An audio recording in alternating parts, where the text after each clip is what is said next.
Thirikari nene rungu rwa Ministry ya Ũgima nĩambĩrĩrĩtie wĩka mĩtaratara kĩbiani bĩa ndege ibokĩenda ũtanganĩra na mũtũndũko ya mũrimũ wa MPOX kulingana na mwandĩki mũnene Mary Muthoni auĩte GUCUNKUNWA biani ne bĩa ndege ageni ibokĩenda ũtiriba kwĩthira betanganĩra na mũrimũ yo.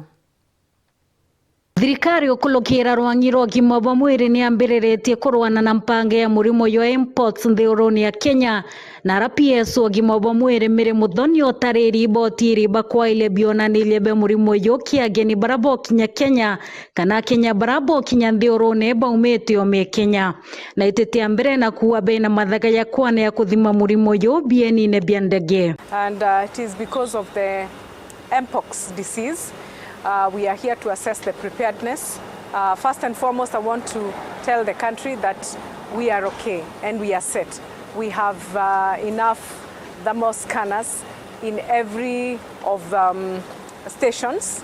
We have about 6 stations in Jomo Kenyatta, and we have thermal scanners, we have thermal guns, and we have also increased surveillance and increased screening at the ports of entry.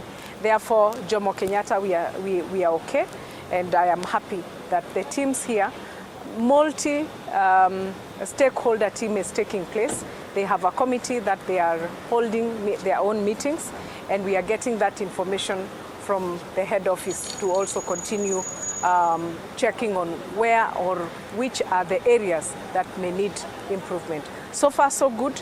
In the last 1 month, they've been able to screen about 265 travelers from this port of entry alone, and that is quite a high number.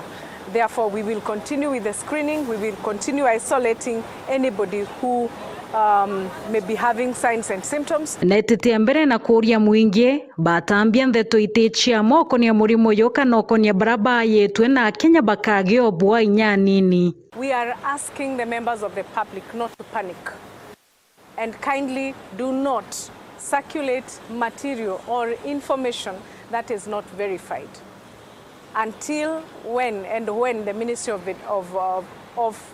Health will pronounce themselves about a case. Please do not circulate information that may cause panic for nothing.